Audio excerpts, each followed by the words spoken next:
We are live on TCTV, Channel 8, and YouTube. Great. Just give this a second here to get started on YouTube, and then we'll start with some introductions. Okay. Great. Just give this a second here to get started on YouTube, and then we'll start.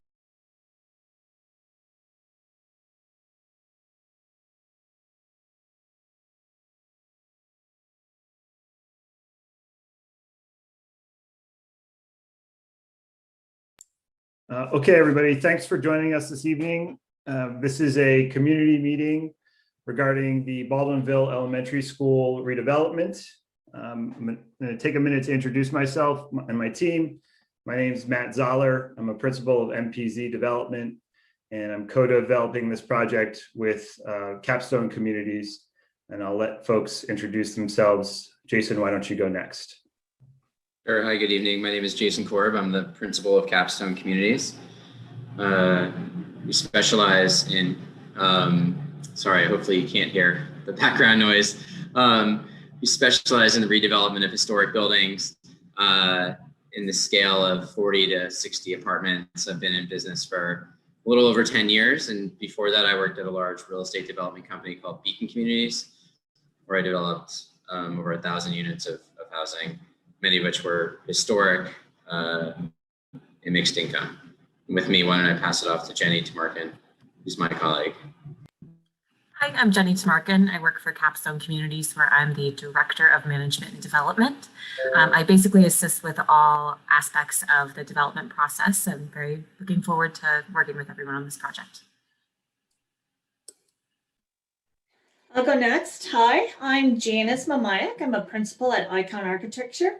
We're a women-owned business in downtown Boston, and I head up our Renew practice where, like Jason and Matthew, we love historic buildings and work to reuse them and transform them into affordable living environments. And we're excited to get started on Baldwinville.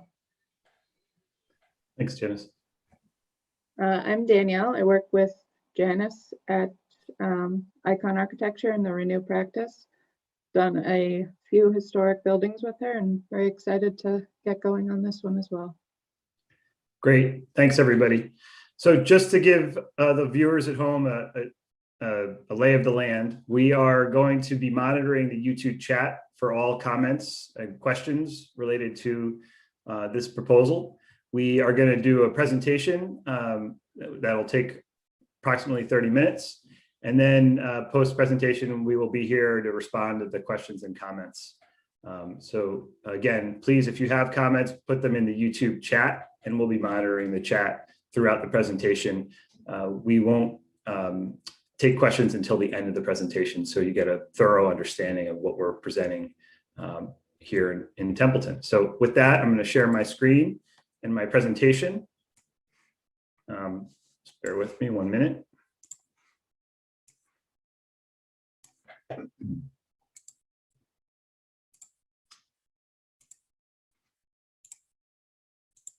Okay.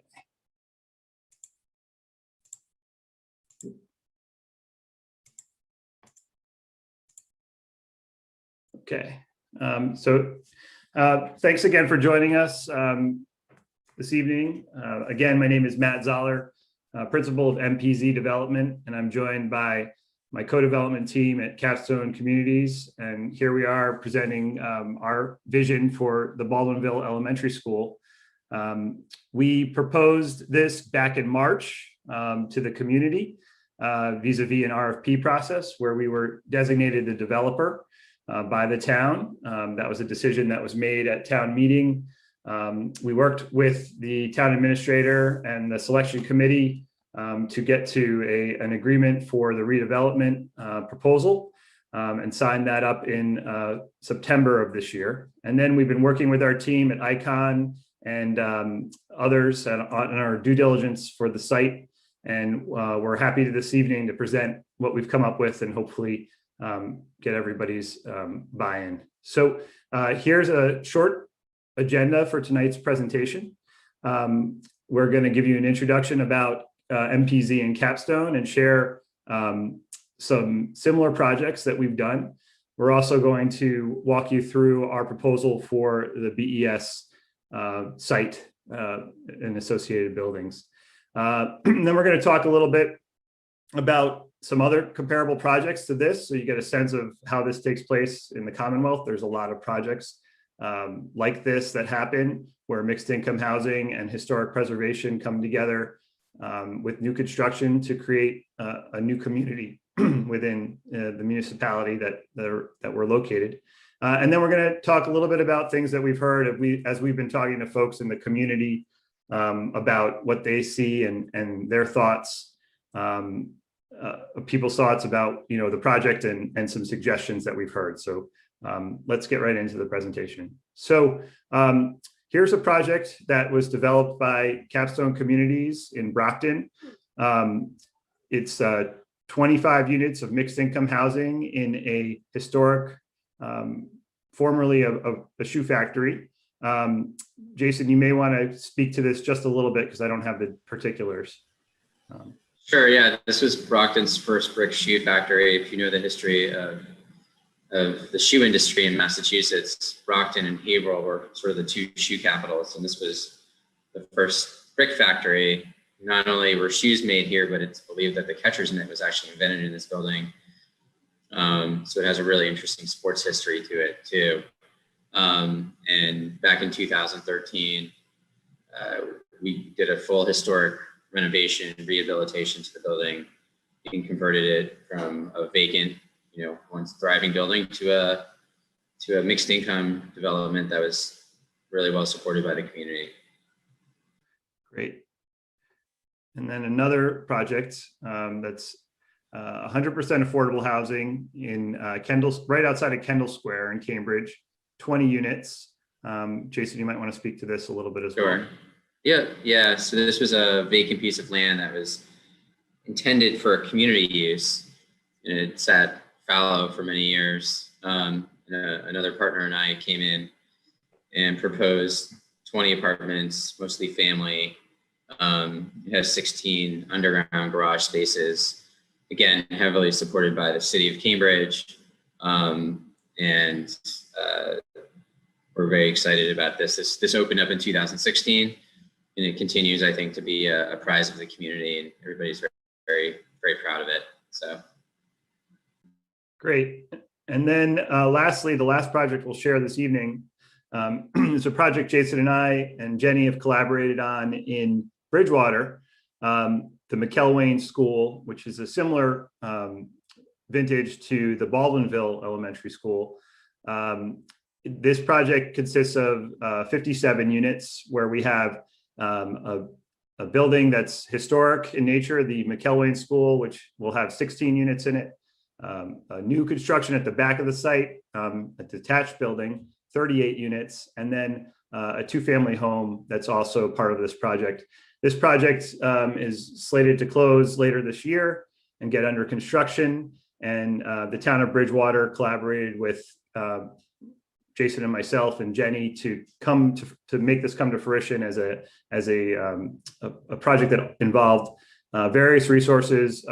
Paramount of those was the CPA resource, which we are requesting here at the Baldwinville. So this is a case study project in a collaboration between Bridgewater and a private developer.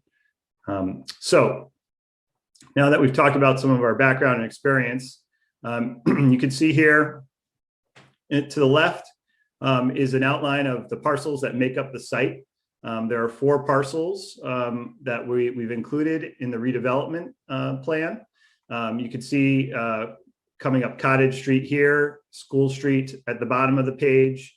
The Baldwinville School is 16 School Street. We also have a purchase agreement for 12 School Street, which is located right here, that helps round out the site and make it more cohesive.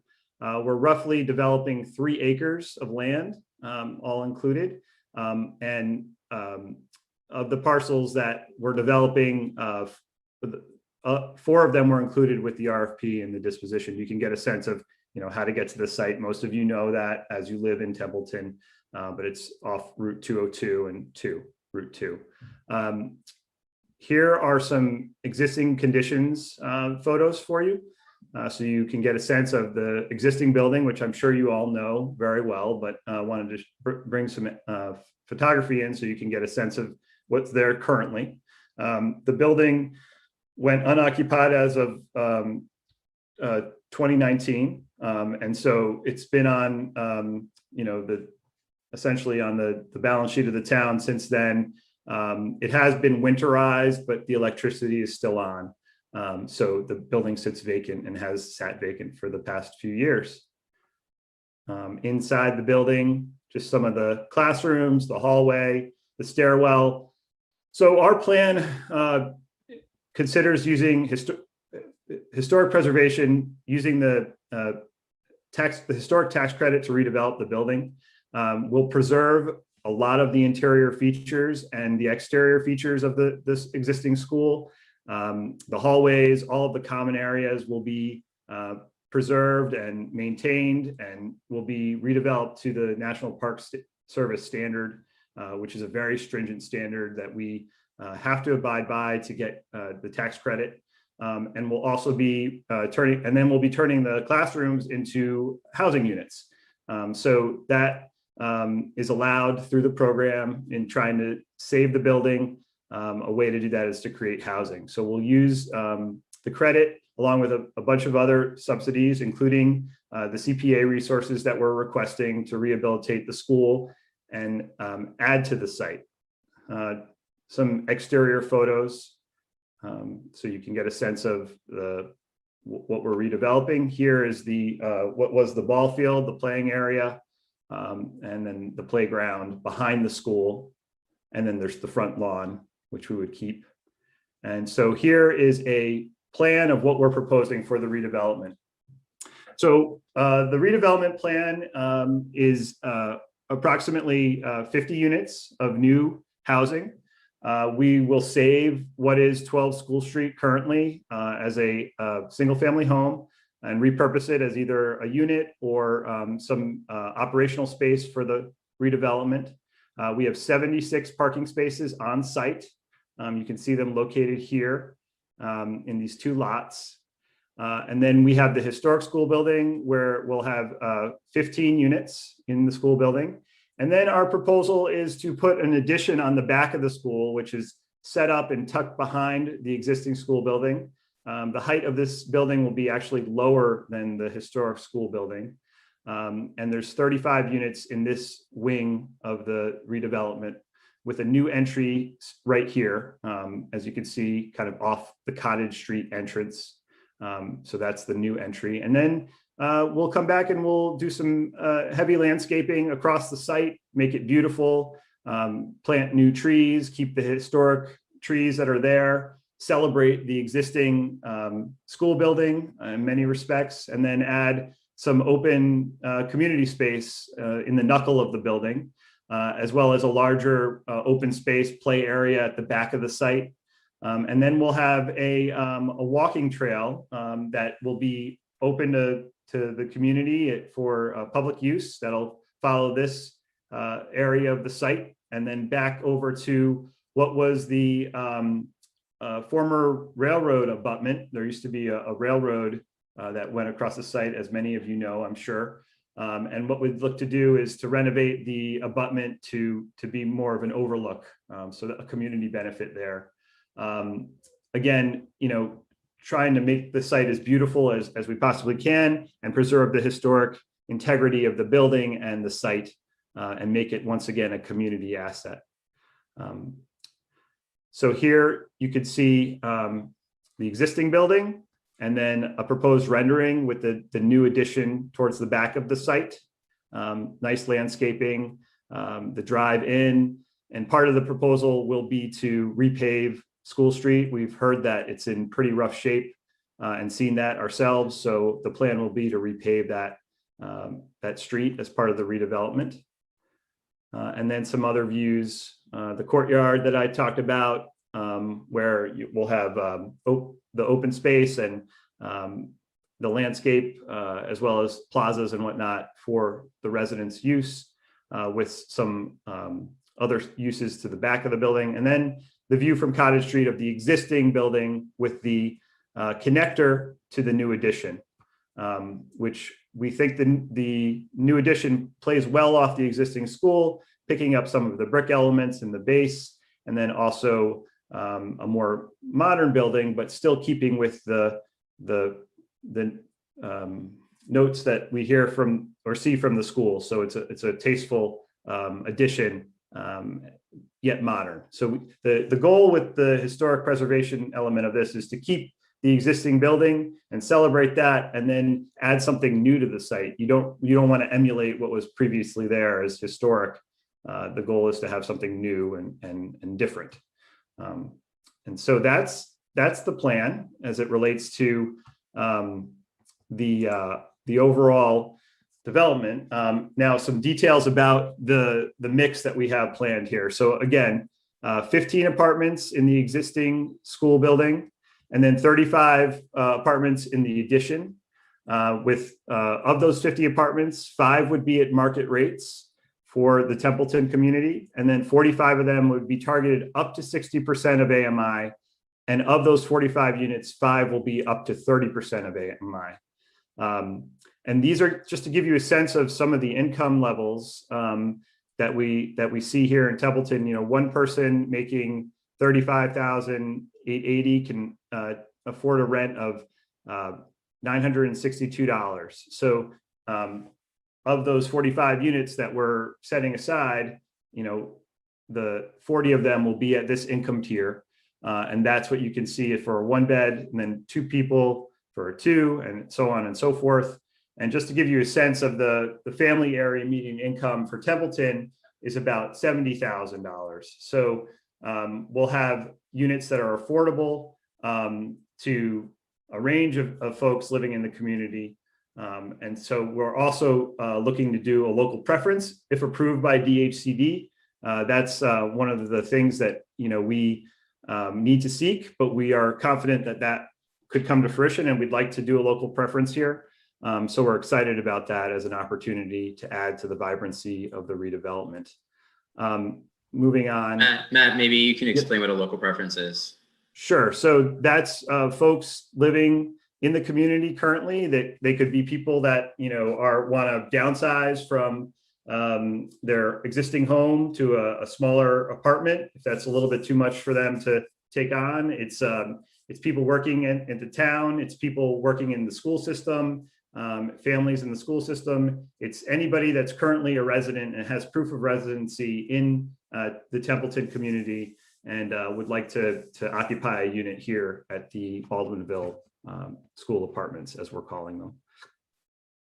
And so why should we save the Baldwinville Elementary School? So this is truly a public-private partnership with the town. We are looking to do a joint permitting process with the community through what's known as a friendly 40B process that streamlines the permitting for the site.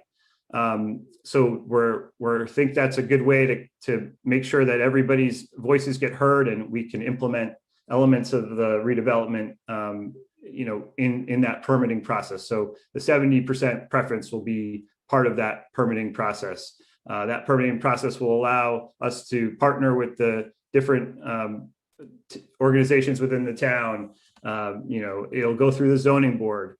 They'll review it, but, you know, we'll make sure we stop at the fire department and the police department, and we get everybody's input as we go through a process here. The community, this community meeting is the first step in introducing this vision to the community. So it's truly an effort to do a joint hand-in-hand permitting process so we can hear everybody's thoughts on our proposal. The town is a lender, so we are requesting CPA resources for this redevelopment. And so there's long-term connections back to the community. There are financial ties here. So we're asking for a contribution of $1,174,000, which we presented to the CPC, the Community Preservation Committee, and they've voted to move forward and endorse the project. Obviously, that needs all of your sign off through town meeting. But we are optimistic that, they thought this was a good project for the town. So hopefully you will feel the same way. So the CPC resources are very important here because when we go for the additional funds to capitalize the budget here, the state agencies that we will go to and the federal programs look for a local match. And so when the community steps up with the CPC commitment, that makes a huge difference. And then, doing redevelopment such as this one, unlock resources for the town, doing a PPP, a public-private partnership, things like MassWorks grants and other things become more readily available. The governor just voted through with the legislature the community choice program, housing choice. So this will help the community kind of further the goals in the Commonwealth as it relates to housing creation. We are in a housing crisis here in Massachusetts. So the more housing that we can create is beneficial to everybody that lives here. There's a lack of solid quality housing across the Commonwealth. So, and then lastly, you might say, what are the benefits to us as a community? So this project has never been on the tax rolls. So you'll see tax revenue for the first time as it relates to 50 new units of housing being created.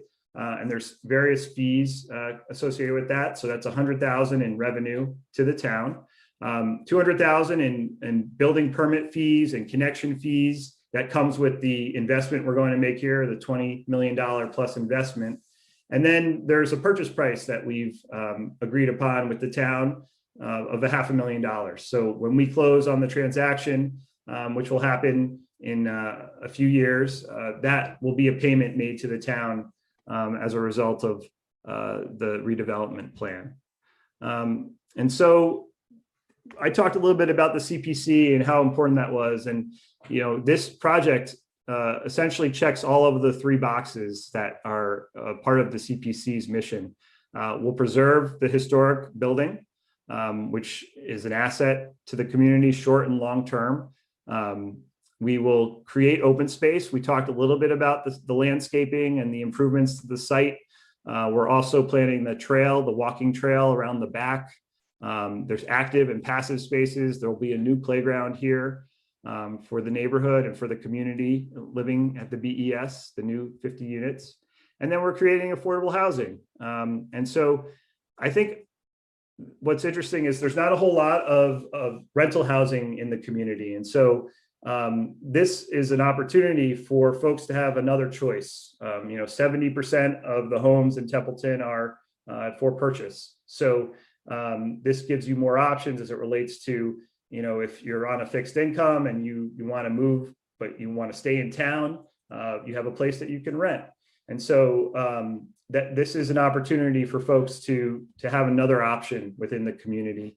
If you can't take care of that house anymore, or if your kids move out and you want something that's a little bit smaller, this is a great option for you. And what could be better than living in the historic Baldwinville Elementary School building?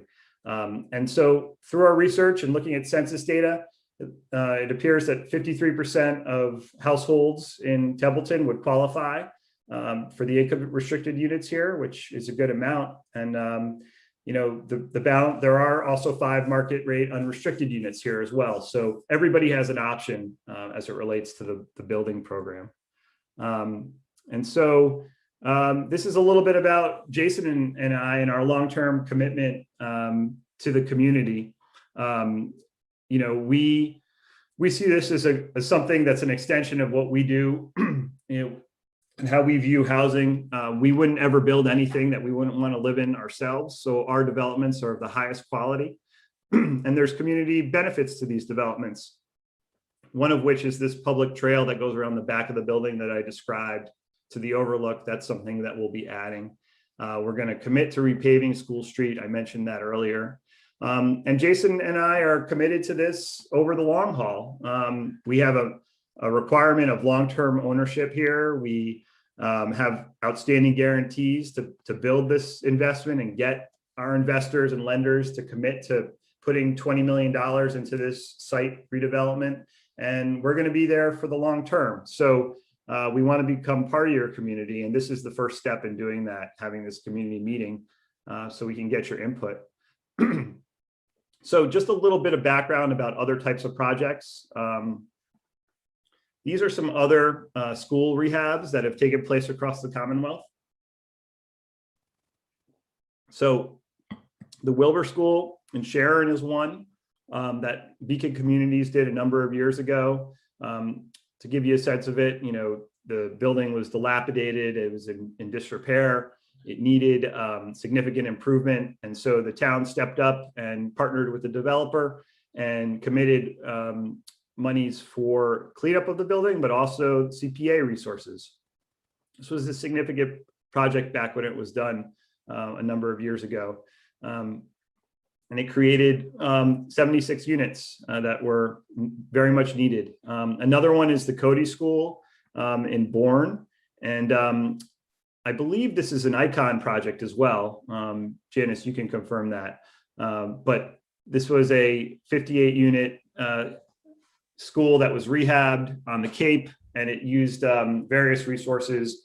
There were local commitments in the form of CPA and home, particularly home here. And then the last one is the Simpkins School in Yarmouth, another one where CPC funds and home funds were utilized, 65 units. And both Cody and Simpkins were Icon projects. Thank you, Janice. So you have a strong team of professionals here that know these types of buildings and have the experience to kind of rehab these structures and make them great again. So one of the questions that came up relates to traffic and parking. So we had our traffic engineer take a look at the school when it was last occupied in 2019. And we've come to understand that there were 280 students at that time. So there were 192 weekday peak trips, and then there were 49 weekday evening trips. And so the misconception is commonly that when you do a residential project, it creates more traffic. But the truth of the matter is that, people come and go, once a day, usually to leave work, not during the times of a pandemic, but usually to leave to go to work or to come home from work. So this represents the kind of shift in the number of daily trips at peak hours during the week. And you can see you go from 192, which makes sense with a lot of comings and goings and drop-offs and teachers arriving, and then the pickups. So at night, the 49 pickups. So, and that's late in the night. So that's one thing to be thinking about. And then you can see how a residential use has much fewer trips as it relates to comings and goings. So we wanted to offer that up. We also have heard there's concerns on the impact in the school system. So I encourage you to go to this website and look at this study that MAPC, Metropolitan Area Planning Council, did in 2017 that shows that there's a marginal impact on the increase of the number of students to the school system as a result of housing redevelopment. And there will be additional fees and revenue coming from this to help offset those costs. So just something to think about when you're looking at this, and we'll share this presentation publicly after this meeting so folks can check out the link and look at the study. So it shouldn't be that much of a concern in our opinion. And then, size and scale of the addition and the existing 50 units. So it's shorter than the existing school, and it's set back from the street and kind of up on the hill at the back of the site. So we feel like it's a complement to the existing neighborhood, and the view corridors aren't as significant as some might think because it's set up so high on the site. And then, it's the impacts on the immediate neighborhood are that, it's going to clean up what's becoming a vacant, blighted property. The truth of the matter is, without anybody, overseeing the school on a daily basis, it's going to become run down. The project we're doing now in Bridgewater, that school building has been vacant for 20 years. They've been trying to get somebody to redevelop it. And so Jason and I stepped up to do that. And so we, while the school was closed more recently here in Templeton, the opportunity is right to do it now because the building is still in great shape. So we really want to move quickly and make this, an asset once again to the community. With the addition of these units, there'll be more people within the neighborhood to have eyes on the street and kind of make sure that, things are taken care of and look good. And, Jason and I are long-term committed to this. We'll have on-site property management from a professional management company to oversee the units and deal with any issues that arise. So there will be true oversight on a daily basis to the building and the folks that are there. Just a few other things that we've come to know and see is that there are liability issues as a result of not doing this project. The town currently spends maintenance dollars to insure the building and keep it up, to deal with any issues within the building. And then there's a cost to demolish this building. So if you don't rehab it, it still has some environmental issues as it relates to there is asbestos in the building that we would remediate. There are issues with taking it down. It wouldn't be easy to demolish. It's quite a large structure. So there's a cost inherent in that, and the community would have to bear that if someone isn't going to come in and rehab it. So something to be thinking about. And then, there's closing costs. So we're looking forward to helping the town with those, assisting with that. So there isn't a true cost to the town. And then lastly, the CPA funding, which is critical to this project. And so while we have met with the CPC and they've endorsed the project, we are looking to the town to come forward at town meeting and also endorse the project as well. So that takes me to kind of my last slide, and I want to leave you here with some images before we address questions.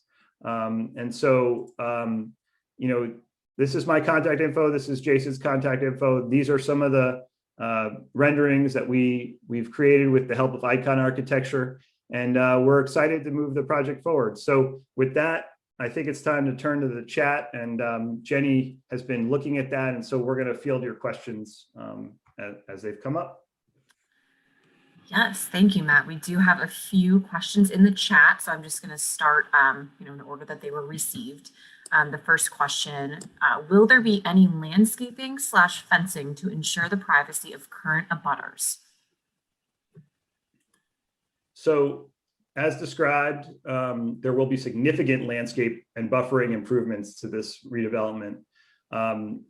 You saw them in the knuckle of the building, and just generally you can see here, really improving the lawn. The acquisition of 12 School Street was instrumental in kind of creating a comprehensive development plan.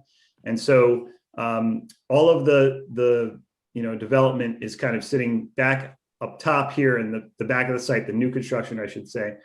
So we feel like it's adequately set back from the street. And if necessary, we would put fencing here. But as you saw, I described the community walking trail. So we really want to integrate this redevelopment into the larger neighborhood. So there's a trail that goes back behind the site. And so, and I could just scroll to that sheet. So Matt, while you're doing that, I think the crux of the question that was regarding privacy for the existing abutters. So maybe you can talk a little bit about that. Yeah. So, if necessary, and if it were apparent that there would be issues, related to privacy of abutters, a fence might make sense in some respects. But, we really feel like this is a development that's kind of integrated into the fabric of the community. So, there shouldn't be any privacy issues as we see them. But if there were specific residents that had issues, we'd be happy to discuss that on a case. Yeah, but I think big picture is it's something that will, you live in Baldwinville for your privacy. You're not living in the middle of Cambridge, and so that's something that we'd want to respect and work with you, whether it be fencing or landscaping. depending on what your prerogative is as a direct abutter, we would work with you to come up with a solution that works best for you. I think that's the message we want to convey tonight, is we would work with you to come up with what you think is probably the best solution, whether that be fencing or landscaping. So hopefully that addresses that. And we can do that, we would do that before going to the zoning board. So Thanks. So we certainly get that, and we get those concerns. So Nice. Thank you, Jason and Matt. Next question. It's a two-part question. We might have an answer for one and not the other part. The question is, I live on Baldwinville Road. Can I see the school from my home? And how long will this project take? So the first part of the question, just let me make sure I understand it. The request is they live on Baldwinville Road, which is down here. Mm-hmm. And they want to know if they'll be able to see the redevelopment from Baldwinville Road. Is that accurate, Jenny? Yes. Okay. I guess it would depend on where you are located on Baldwinville Road. The building, the new construction will be behind what is the existing school and lower than that. So depending on what your viewpoint is, this is also a raised site, but set back. So you may or you may not be able to see the redevelopment, and it also depends on what time of year, with all the trees out or not. And then the second part of the question, Jenny, what was that? How long will this project take? Sure. So there's quite a lengthy process, to get to the actual construction, which the way we see that is, we're asking for CPC resources. There's a town meeting coming up in May where there'll be a vote. Should we get those resources, we'll move forward into a permitting process. We think that will take, into the summertime, going through the comprehensive permit process. And then the project will be ready to apply for financing, which would happen at the end of the year.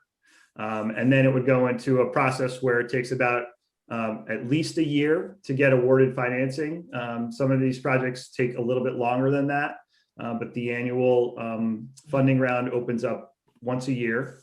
And the project would be submitted, if it would submit a pre-app in November, and then in February, it would submit a full application to the agency, the Department of Housing and Community Development, for tax credit resources. And then coming out of that, the awards typically happen towards the summertime, end of the year. And then we would finish up all of the process, the permitting process, the local process, and go to a financial closing. And then the construction for a project like this would take anywhere from 16 to 18 months. So from start to finish, you're looking at, in best case scenario, probably about 3 to 4 years from start to finish of this project. And we've already been working on this project for over a year. So it's quite a significant timeline, but that allows us to kind of make sure that we're having these types of conversations and making sure everybody's comfortable with what we're trying to do here. So sort of big picture is we probably couldn't start construction until early 2023. So it's a long process. There's a lot of state funding and federal funding that has to go into this, and we're sort of beholden to their schedules. So it's a long process for us. A lot that people don't see until we start construction. You want to read the next question, Jen? Yes. Next question. Who will be maintaining the property and grounds on a regular basis? I'm going to tackle this one. Good. So Matt alluded to this in the presentation, but so we actually have to own this ourselves for 10 to 15 years. Typically, it's about 15 years. And when the federal government created the program that we use to provide the primary financing for these types of projects, they realized a lot of the mistakes that they had made in the past, allowing sort of developers to come in, develop a property, take a fee, and then run away. Then the property starts falling apart. No one's on the hook to maintain it. So in 1986, when they created this program, they said, we've learned from our mistakes. and we're going to keep the developer on the hook. And so Matt and I are personally on the hook for the next 10 to 15 years. So we hire a private management company called Trinity Management Company. And they have an on-site manager. And I did see, someone asked if we're gonna have 24/7 management. That I understand the concern, but that wouldn't be something that would be appropriate here. I don't know of too many communities that have that, but we would have probably a full-time maintenance person, which would be Monday through Friday. We'd have a property manager that would probably be on site 3 to 4 days a week, managing the property. And then we are also on the hook ourselves. So we get very, very involved. So either Jenny or Matt or myself come monthly to the property. We walk around the property. We meet with the property manager. We review the financials. It also means that we're incentivized to build a really high quality product, because if the roof starts leaking after 5 years, they're going to come to Matt and me and say, write a check. So we're incentivized to really build a high quality product. And that's something that we believe in doing anyways. And so we do have this third party management company, and every year or two, the state comes out and they walk the property. And if it's not being well maintained, then we get penalized for that. So there's multiple mechanisms to keep us on the hook. The community, I think is a really good thing for you. So that if we want to keep doing more projects like this, if we don't want to get penalized, we really have to maintain these to the highest standards. And if anybody wants a list of the projects, I've been in business for myself longer than that we've completed, you're free to drive by them anytime you want and see how well we maintain them. They're on our website, capstonecommunities.com. So hopefully that'll alleviate some of the concerns. We're not a fee developer where we come in and then walk away. As Matt said, we really become a part of the community. That's something that's important to us. So hopefully that answers that question.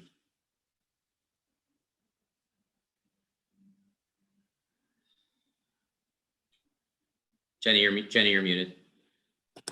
Sorry about that. Okay. The next question / comment is, I'm on the corner of Cottage and Baldwinville. I'm quite concerned about the traffic flow up this little street. The project appears as Cottage Street will be the main access for 50 to 100 cars daily. So thanks for that question. We hear your concern, and that would be kind of planned south here, down at the corner. We are going to do traffic analysis here, but as you saw from the trip data that I presented, that there aren't a lot of comings and goings as it relates to this use when compared to being a school building. So we hope that, the improvements we plan to make to School Street, as well as to the larger site, will help to kind of offset some of the traffic concerns and just make a better overall site. But we will do an in-depth study of that with our traffic consultant as we move into the permitting process. Thanks, Matt. I do want to point out though, even at 100 cars a day, to say I'm not sure that is the right number or not the right number, but over 15 hours, that's only 6.7, maybe 7 cars an hour, right? And I'm not saying that is even the right number. It's not a lot of, right? So that would be like a car every 10 minutes or so, just using those numbers. So it really is not a lot of traffic activity. So. Thanks, Jason. Thanks. The next question is the playground for the entire community or just for the community that lives in the Baldwinville apartments? Jason, do you want to take that one? Sure. Yeah, no, the playground and the walking trail will be accessible to the entire community. We'd probably restrict, like, not open at night. Yeah. But otherwise, during the daytime, 7 days a week, it would be open to the community. 100%. Daylight hours, obviously. Yeah. Thank you. The next question was about 24/7 property management, which I believe Jason answered. Yeah. Let's see. Next question is, will there be any impact to the traffic on Cottage Street? So we've talked about this. Cottage Street is a dead end with School Street only being a one-way street. I'm not. Yeah. No, thanks, Jenny. That's kind of a follow-on to the last question. I think, as we taken a look at this, we think it makes sense as currently planned. When we get into the permitting process, we will have our traffic consultant take a closer look at that and have specific data that we could share with the community. Great, thanks. The next question, it's really a comment, is in relation to parking and traffic as well. So I think that can be addressed when we do our in-depth study, just to really understand. Yeah, but I think, I'm sorry, I didn't mean to interrupt you. I do think this person is correct. It makes a good point. And I don't know if you want to read the question or read the comment, but the comments, 192 trips do not reflect the accurate amount of car flow. Most of the children were bused or walked. I strongly believe the traffic will be significantly increased to what your numbers state. Thanks for the comment. Yeah, I think we'll pass along that information to our traffic engineer. I don't know if they took into account any busing, Matt, or walking, but we need to make sure that they do. Sure, we'll verify that. The next question, was the study done just for the school year, or was the traffic pattern study done for the entire 12 months of the year? I don't know the answer to that, so we'll have to get back to you with that information. Great. And just as a side note, I keep trying to post our contact information in the chat.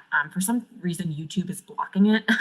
So Matt does have a slide at the end of his presentation that he can put up that has Jason and Matt's contact info. So you may have seen my comment in the chat saying, here's our contact info with nothing afterwards. It's because for some reason, YouTube is blocking it.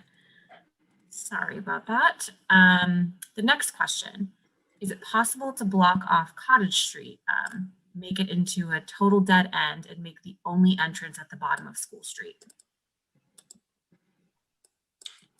So we'll have to take a look at that.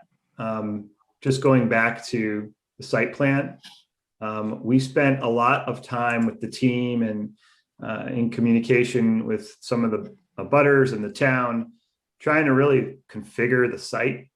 It's a very challenging site. There's significant grade changes, up through here and up to where we're landing this new addition.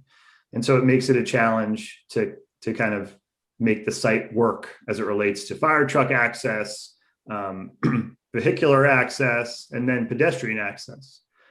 So we think that this is the best use of the way that we're proposing to do this redevelopment. This area of the site has a significant amount of fill. It's up approximately 10 feet from the grade. And so, in our geotechnical analysis, we looked at, how does this building sit on this part of the lawn? And, this is really the best location for a new building. And so that's been part of this time that we spent doing our due diligence, is coming up with a feasible development plan. And now we're soliciting input on this plan. So we appreciate the feedback, and that's how we got to where we are today.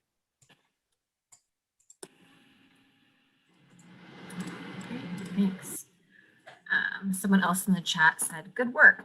As a homeowner, I also have some concerns. As discussed, the repaving proposal is imperative. Will this include Cottage Street? That's a good question. We'll have to take a closer look at that. I know that sounds like a canned answer, but the truth is, we have to figure out what the costs are associated with all of this redevelopment work. And so adding additional street repaving is a challenge, but we'll certainly take a close look at it and see if we can make something along those lines work for the redevelopment plan. Thanks. I think the goal would be to try to work with the town to obtain funding to do that. So. Yeah. As I stated, doing this type of redevelopment does open up the community to things such as MassWorks grants, which are great infusions of capital to help with public infrastructure. That's really what they're for. So if, a redevelopment such as this were taking place, it would necessitate the reconstruction or repaving of a street. That's something we could seek that financing for, and we could work with the town to help with that proposal. Thanks. Next question was landscaping and planting was mentioned. Will specifically privacy plantings examples arborvitae's year-round screening plantings to help buffer parking lots from immediate neighbors? Yeah, I think I covered that earlier, which is we would work with individual abutters to come up with a plan that we thought was best together. So yes. Please get in touch with us. That's the message there. The next question, is there a significant drop off to the river, or there is a significant drop off to the river? How is safety going to be maintained on the walking trail? It's a good comment.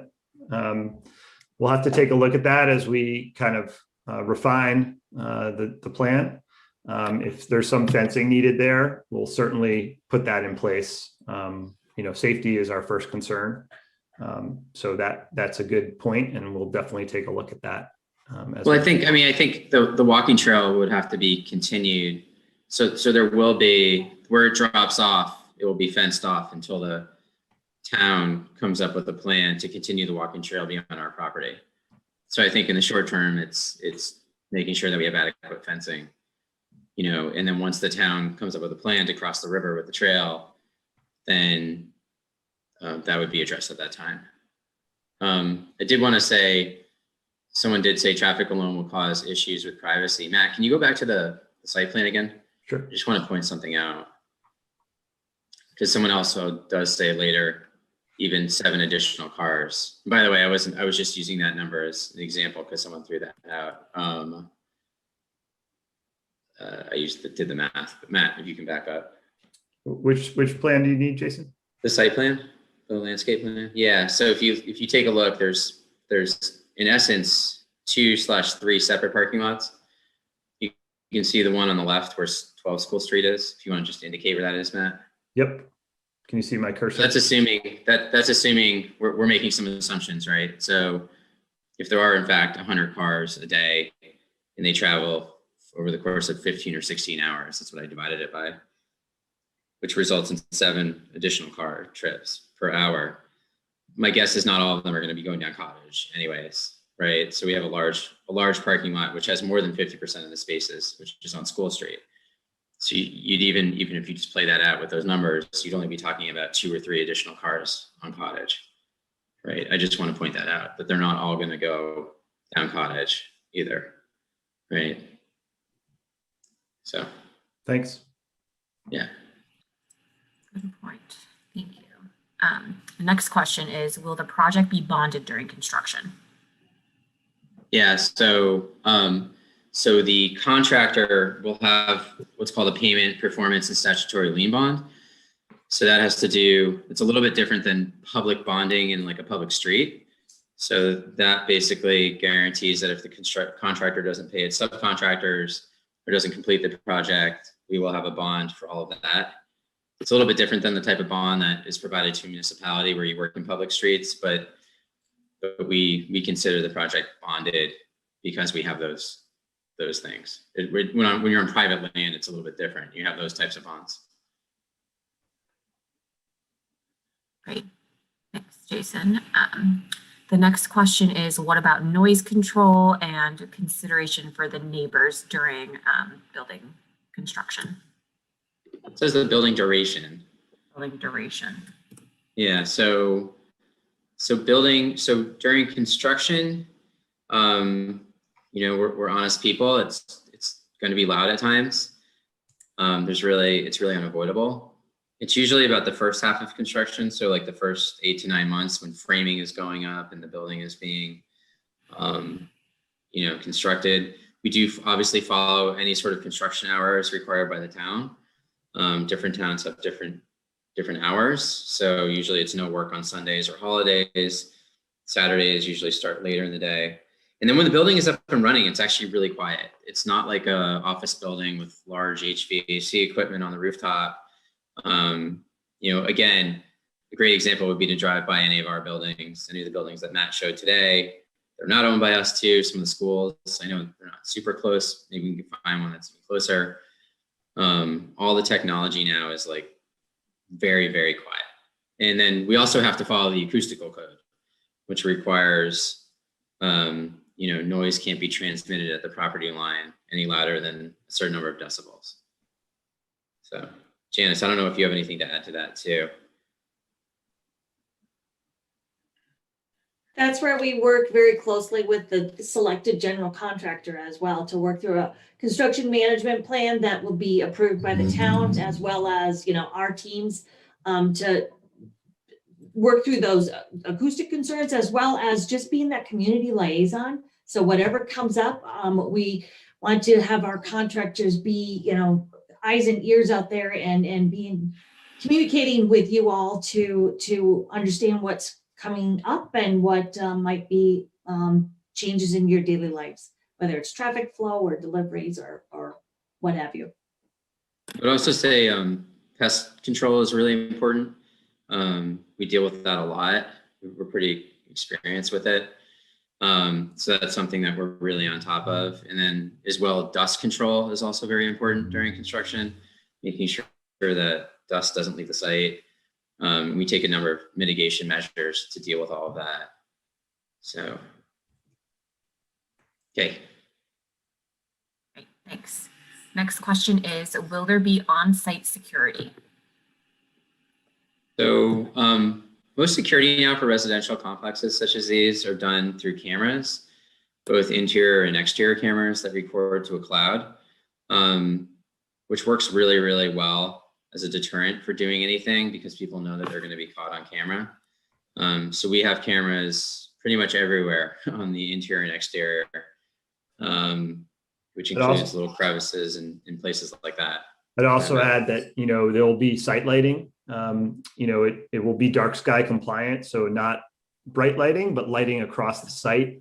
So there's just, ability to see what's happening and what's going on. So that also helps with the safety issues surrounding the building. And we'll probably put a blue light phone in, at least down by the park and playground, and maybe one other location if it's necessary. That's something we're doing in all of our developments now that are similar to this. Thanks. Somebody asked, can you document your website address here in the comments? I just added it down below. And I would like to mention that we typically make a project-specific website for new projects. We haven't created it just yet for this project, but that is something that's definitely on our list to get a project website up and running, where we can add any new documentation as renderings move forward, as they move forward with the town. Anything that you might want to learn about the project will be listed on that website. So as soon as we get that up and running, we'll make sure to share that with everyone. And then someone else did note that the school is only open on weekdays. Definitely something good for us to take into account to pass along to the traffic engineer, because that should be included in their analysis as well. The next question is, I'm not sure if this was already covered, but is this going to be Section 8/ low income housing? Thank you for all your time and presentation. Thanks for the question. Matt, do you want to go to the income mix? Sure. This is a really good question. Yep. So Section 8, for those not familiar with it, is a subsidy that helps people pay their rent. So if you want to go back to the, so 8 of the units approximately would have Section 8, but all of the others are what we call tax credit units, and that's that subsidy I was referring to previously, where people have to, and even in Section 8, a lot of people have jobs. But in tax credit units, people have jobs, they make these incomes that you can see here, from their income, they pay rent, and it just allows them to pay 30% of their income in rent So like a 2-person household can make up to a little over $41,000 a year and qualify to live in the building. What's really nice about it, having to pay only 30% of your income in rent and utilities, means that you're not really cost burden. Like a lot of people in Massachusetts and the greater Boston area and even central Mass pay a lot more than 30% of their income on rent. And this 30% number is a number that the Department of Housing and Urban Development came up with and said, well, if you pay more than 30% of your income in rent and utilities, then you are cost burden. And a lot of people are paying 40%, 50%. What's nice about that for a community too is it allows that person to have a lot more disposable income than the person who's spending 40% or 50% of their income on rent and utilities. So it actually helps create some sort of economic engine too for the community, because people aren't putting so much of their money toward rent and utilities, but they're putting more of their money back into the community, to local businesses and things like that. So hopefully that's helpful. So the vast majority are not Section 8. They are affordable in the sense that the rents are capped, which is useful for a lot of people, especially seniors on a fixed income, first year teachers, first year firefighters. You know, a lot of people make, you know, don't make a lot more than $41,000 a year. So. Thanks, Jason. The next question is, will there be a sign at the entrance identifying the apartment complex? Yeah, I don't think we've gotten to that level yet. Some people do a monument sign, which is like a freestanding sign. It won't be anything overly large. It would just be something to identify it. A lot of times we don't do them either. But I think in a project like this, we would probably have some sort of monument sign that might be 2 feet tall, 3 feet tall, that would just be lit at night, very simply indicating what the development is. And we might also, well, as part of our designation agreement with the town, we're committed to put some sort of historic sign here to kind of give some of the history and the background of the school building. So we will be noting that here at this location on the front lawn. And maybe that's an opportunity to incorporate a sign or not, as Jason said. Thank you. The next question is, you stated that you are on the hook with this project for the next 10 to 15 years. What happens after that? Will all of the above be placed on the town's budget? That's a really good question. So this is a private development. So the town is think of the town as a lender, not as an investor in the project. So after 10 or 15 years, typically what happens on these projects is you actually refinance them. Matt and I and Jenny would stay in the project. The project might need some capital improvements at that point because it's 15 years old. The investor who purchased the tax credits doesn't want to stay in the project anymore. We refinance and we would continue to stay in the project. There's not really like a sale market for these projects, as you can imagine. They're layered with a lot of all these grants that really come in as loans. So they're layered with a lot of loans. So to make a long story short, the answer is no, it would not end up with the town. Either Matt, myself would own it, continue to own it, or, you know, there might be someone else stepping in our position that would do a refinancing, but more likely than not, we would be staying in forever. So. And we're, again, held to very high standards with these redevelopment projects. The investor, you know, has certain requirements around, and the program for that matter, the tax credit program has requirements as to, you know, the level that we have to operate this property.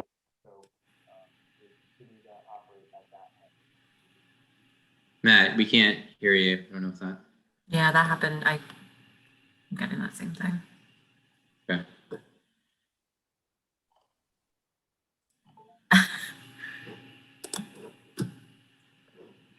We can't hear you. Okay, why don't you go to the next question? All right, next question. Why not use 12 School Street property for parking and block that Cottage Street entrance? We are already, that is the plan. That was actually the impetus to acquire 12 School Street. I don't know, Matt, can you hear us? Can you go to the site plan again? So the issue with 12 School Street is we are doing that, but it doesn't provide enough parking. So we want to keep people off the public streets, parking off the public streets. I'm not even sure if it's legal to park overnight on the public streets. But you can see that there's just not enough parking. So over on the left side, Matt, maybe you can indicate where 12 School Street is currently. So we are turning all of that into parking for the most part, with the exception of some landscaping. As well Matt, as can you- significant grades, right? We're having to mitigate different elevations with that location. Matt, maybe you can show the parking area at 12th School. So, but it goes all the way down to the street, right? So can you see that blue car, Matt? Why don't you can you highlight that with your cursor?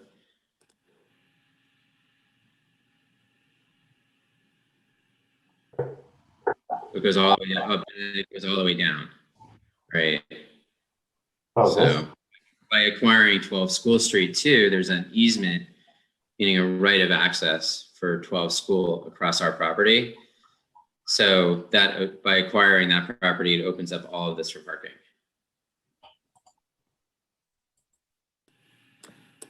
Go to the next. Thank you.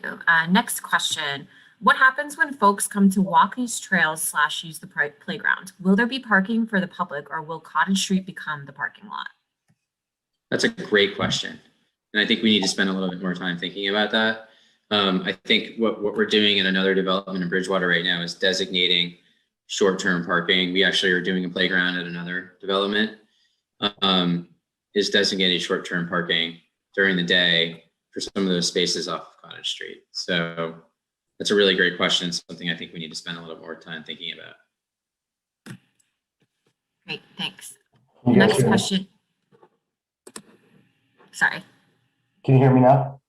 Yes. Great. I can hear you. Sorry about that. So the next question is, School Street used to be a two-way street. It went one way for the buses. Could it be better to have the street go back to two-way traffic? Yeah, we can certainly take a look at that. We do need to understand what our state highway is here.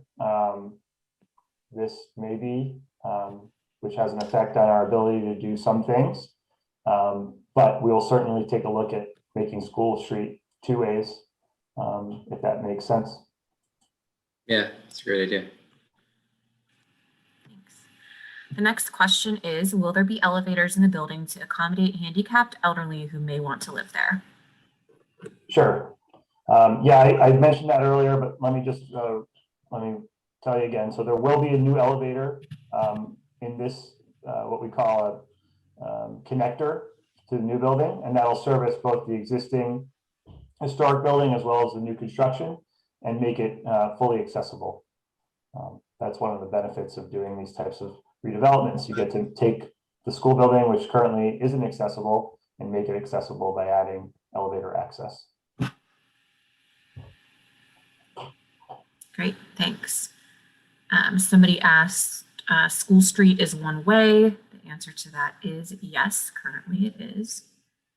And then we just have one last question in here. Will there be assigned parking spots for each unit? And if so, how many?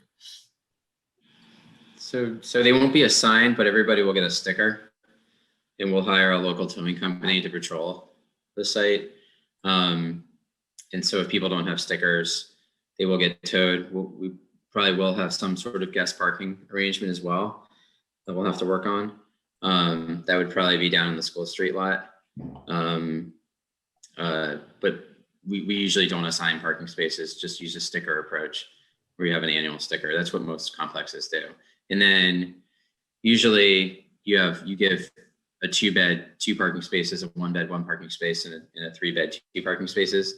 But in order to get these parking passes, you have to show that you registered with the building. So like your car registration has to match your apartment address. Also, Jason, I wanted to just add, as part of our agreement with the town, we will also have access to these 16 or so spaces on School Street. I didn't mention that at the beginning of the presentation. So if there is overflow parking or visitor parking that's required, we'll also have access to these spaces as well. And we'll maintain that area. Great. A couple more questions came through on the chat in relation to snow plowing. So what about plowing for winter, and where do you plan to have all vehicles moved so the property can be cleared? Yeah, so the vehicles stay in their parking spots. That's a typical way of clearing residential parking lots. So everybody has to clear their own car off, like the snow on top of the car. We will, there are limited areas on site to put snow here. The front lawn is probably the one area where you could put it. Otherwise, it needs to be hauled off site, which is not uncommon on properties like this.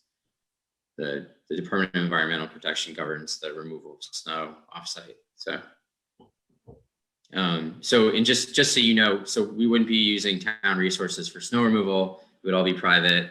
Recycling trash is all on us privately. That's not something that would impact town services whatsoever. We pay for all of that privately.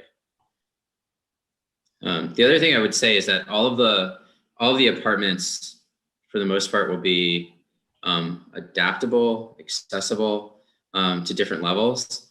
So some will be fully accessible to folks in wheelchairs. Others will be visitable, meaning that someone in a wheelchair, I believe all of the units will be visitable, right, Janice? Sorry, finding my mute. Yes, to the maximum extent possible. Sometimes we run into some issues with historic doorways that might be not conducive to that, but for the most part, 100% visitable. Right. So that just means anybody in a wheelchair could go and actually visit like most, or if not all, aspects of the apartment. So whether it be the bedrooms or the common areas, and certainly all the common areas around the site, it will be fully accessible by a wheelchair.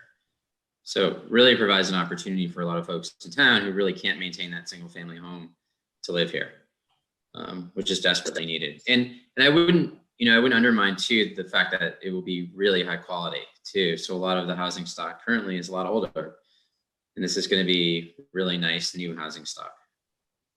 So yeah, as I said, when we do these projects, Jason, Jenny and I designed the units in a way, working with Icon, that we would all want to live there. So this is, all of the units will be the same. None will look any different from any other unit. It's very high quality. I don't know if you wanted to speak to sustainability as well. I mean, the goal would be that they're high efficiency equipment for heating and cooling, as well as, a very high performing thermal envelope. So the insulation qualities of the exterior construction would be very sound and act as a thermos for your unit. Thanks, James. With that, there are no additional comments in the chat. So last call. we talk about maybe we can talk about next steps, Matt. Sure. People are clear about what happens after this, and certainly digesting everybody's comments are going to be important. These are really thoughtful comments. We appreciate it. Yeah. So as I kind of described in the overview, we're seeking CPA resources vis-a-vis the Community Preservation Committee. We did receive a vote from the Community Preservation Committee at their last meeting to endorse the project and allow an article to come before town meeting for the $1,174,000 in resources that we're seeking. And so that'll be at town meeting up for a vote. In order for the project to move forward, we're looking for support so we can get that vote and move forward to the permitting process that we described. So those are really the immediate steps. We do have some time between now and the town meeting, and so we're going to use this as an opportunity to continue to elicit your feedback.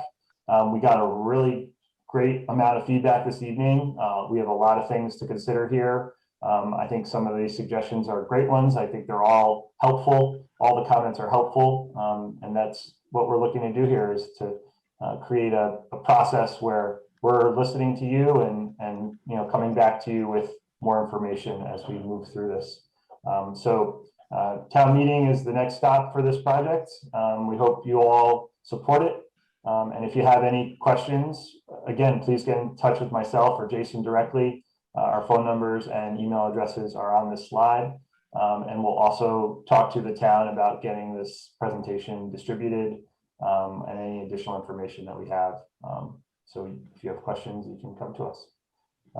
In a normal time, we would do this in person. So we do really appreciate everybody jumping on the Zoom and the YouTube and working with what we've got in this day and age and through COVID. So with that, I'd say everybody stay safe, and thank you so much for your time. We really appreciate it. Matt, there was one last question. When does this go to a vote?